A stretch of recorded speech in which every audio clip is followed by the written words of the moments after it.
Hello, fellow metalheads. Today I'm talking about a thrash metal band that I think should be much bigger than it is. And if you're a thrash metal fan, liking bands like Megadeth, Anthrax, Exodus, Testament, or something with traces of Slayer, then this is something for you. I'm talking about a band called Angelus Apatrida from Spain and their 8th studio album Aftermath that came out on Friday last week.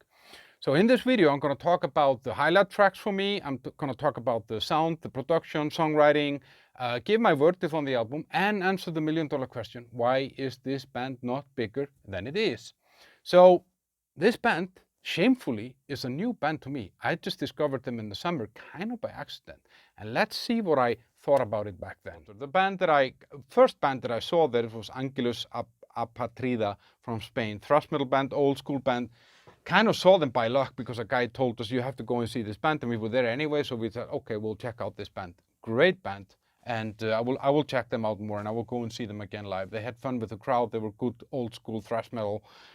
Shout out to them. Thanks to that guy for introducing me to this band. Pure coincidence, and not all superheroes wear capes. A little bit about the band Angelus Apatrida. So first of all, the name means stateless angels. They're from a town called, or city called Albacete in Spain, and they were founded in the year 2000. The first album came out in 2006 called Evil Unleashed, and then since then they did an album in 2010, 2012, 15, 18, and self-titled album in 2021, and now this one, Aftermath in 2023. The members of the band are Guillermo Izquierdo, he's guitar and lead vocals, and then David G. Alvarez on guitars and backing vocals, and then another Izquierdo, Jose Izquierdo, on bass and backing vocals, and then Victor Valera on drums and backing vocals.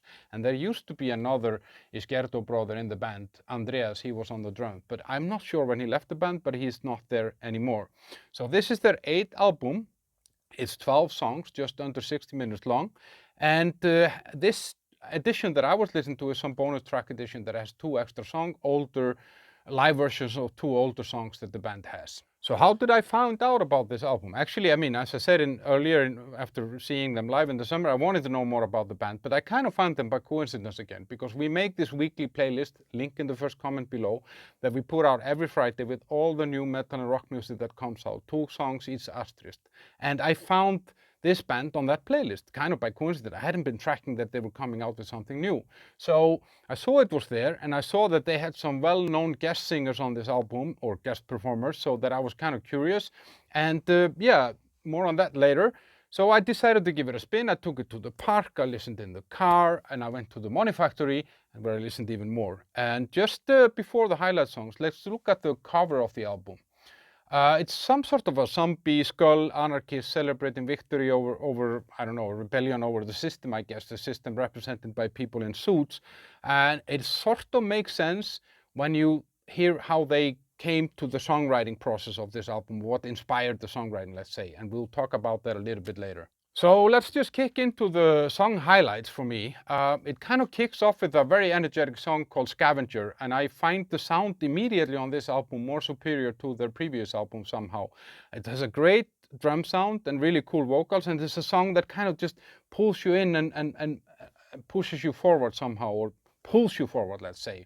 And there are some themes in this song that kind of remind me of prime Sepultura, especially in the outro. So check out the first song, Scavengers, the outro, and you'll get that Sepultura vibe. It's a song that kind of makes me want more of this band, and it was very clever actually to have that song first on the album.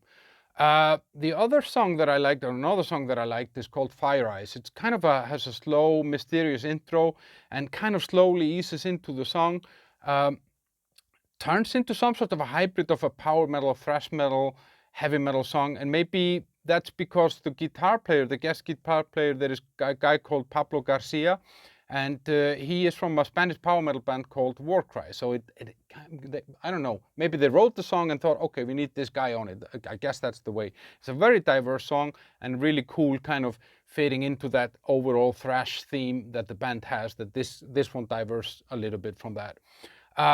There is a long song on this album called To Whom It May Concern. It's 8 minutes and 40 seconds. And this could easily have been on, like, I don't know, Metallica album in the 80s, like Ride the Lightning or even Master of Puppets or something, not sound-wise or anything like that. But it's just kind of this heavy metal, thrash metal ballad with all the bells and whistles, you know, really cool guitars and a melodic solo. And it kind of, yeah, dancing between some sort of a power ballad and thrash ballad, but doesn't really drag out despite being 8 minutes and 40 seconds. It never gets old somehow. So that's a really cool song, to whom it may concern. And talking about guest appearances, that next song has Todd La Torre from Queensrÿche singing. That's a song called Vultures and Butterflies. And that somehow sprinkles the thrash stuff over some heavy power metal with Todd's amazing vocals kind of mixed into Guillermo's kind of screams of anguish or something like that. So that song is a really cool mix between styles somehow. And yeah, I think Todd gives it a completely different dimension. Other songs that I liked, for example, What Kills Us All, which features a well-known Spanish rapper called Sho-Hai.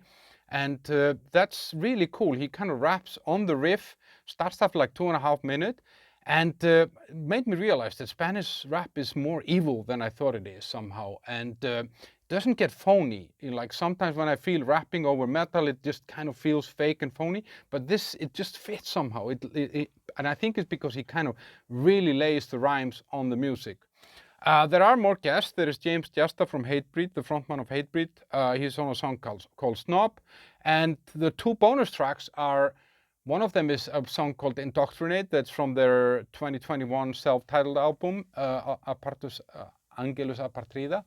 And then the second live song is Give 'Em War, that's from their 2007 album that was actually called Give 'Em War.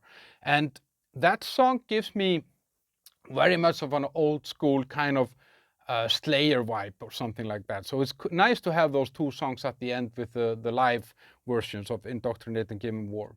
Sound and production. The mix is really good. You can hear it clearly, all the instruments, the singing, all the layers are right. It kind of fills up the space in the right way. The drum sound is amazing, and it's an upgrade from the previous albums. Not that they were bad, but it's definitely an upgrade. And the guy I think that mastered or mixed this album is this Zeus, who did Rob Zombie, Hatebreed, Overkill, and some more artists, I guess. The songwriting, they are all somehow freestanding. Like the songs are very diverse in their own way somehow, but it's connected by sound and tone. And I think that bringing in those guest vocalists really adds a different kind of layer of texture on each of the song that they're on. So it makes the album more interesting. It never really gets monotonic or anything like that. It's actually more kind of melodic than I usually find thrash metal, and I often have a problem with that with bands like Anthrax, for example. I often feel like, do they want me to take this seriously, or are they joking around or whatever? This stuff is kind of heavier, darker, and more straightforward somehow. And I read about how they composed this album and what was the inspiration, and that kind of brings me back to the link to the album cover. So Guillermo said in an interview that there are many songs containing more personal feelings than on previous records. We're going deep into our souls and feelings sometimes. Since we're living strange, difficult, and dark times, we like the concept of aftermath. After everything that has happened since 2020 and is still happening in the world, in our society, in our lives, a lot of strong feelings have come through in the music and lyrics. So that makes sense. These guys are saying there is a lot of stuff going wrong. People in suits are responsible for it. Let's do a rebellion. So now to the verdict. The pros of this album is that it's very kind of diverse songs, but still consistent. You get a lot of flavor, but it still all fits within the category somehow. The mix is amazing, really cool guest appearances, and that adds a dimension to the album. And I like that it's dark and more melodic than some of their earlier stuff, especially maybe 2-3 albums back.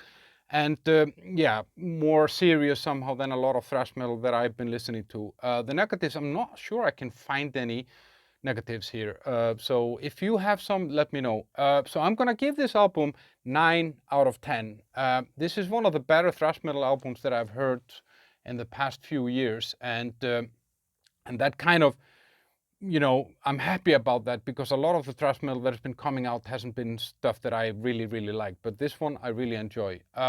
The band overall is kind of a slow burn for me, because I've been listening to their back catalog now, and I feel that every album they took a step forward somehow. And it's not that the first stuff was bad or anything like that, but it just gets better and better and better.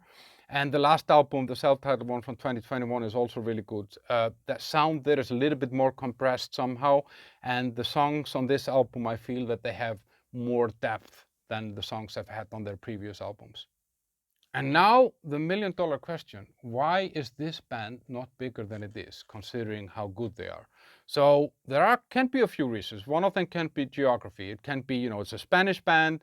It's not a mainstream market for metal. I mean, metal is popular there, but we don't know Spain as an exporter of metal in the same way as we know Sweden, Norway, or whatever, England, or even Germany. So that could, it could be something. It could be just, not helping them very much being Spanish. And nothing wrong with being Spanish, though.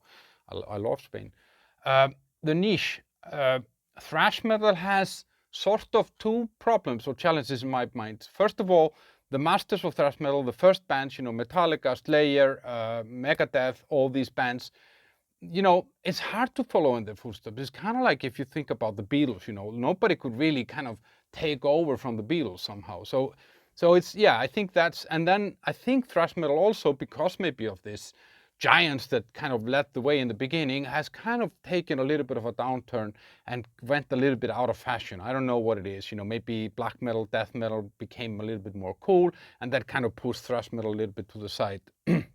But I don't know. My conclusion, though, has nothing to do with this. For me, this band is just not being represented in the right way. There is something off here, because if these guys with this quality and these many albums in the catalog are playing as one of the opening acts on a music festival on Thursday morning or something at 2 o'clock, well, morning, it's not morning, but 2 o'clock on a Thursday when people have hangovers, that's not right. They should be on larger tours, they can open up for Megadeth and bands like that, and not at 2 o'clock when people have a hangover from the day before. So, do you know this band, Angelus Apatrida? I'm curious to hear what you think about their music and this album. Subscribe to the channel, like this video, and check out this review here about another band called As in Hell that features the guy from Volbeat. It's a thrashy death metal band, and I'm sure you will like this. Thank me later. And you can also check out some of my album review playlist down here, and then remember the Spotify playlist at the bottom in the first comment. See you guys around. Take care. Bye-bye.